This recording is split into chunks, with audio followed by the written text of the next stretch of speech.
Hey guys, in this video, I'm going to show you how to use Voicemod on Discord, so you can actually change your voice in real time during chats. So first, simply download and install Voicemod on your PC. From there, you can then open the app and go through the initial setup.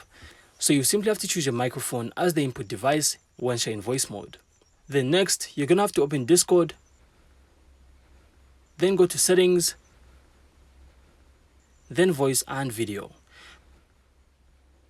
From here, you can then set your input device to voice mode virtual audio device.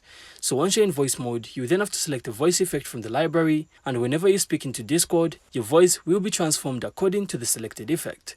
So you'll also be able to customize hotkeys in voice mode to switch between voices on the fly, making your Discord chats more fun and interactive.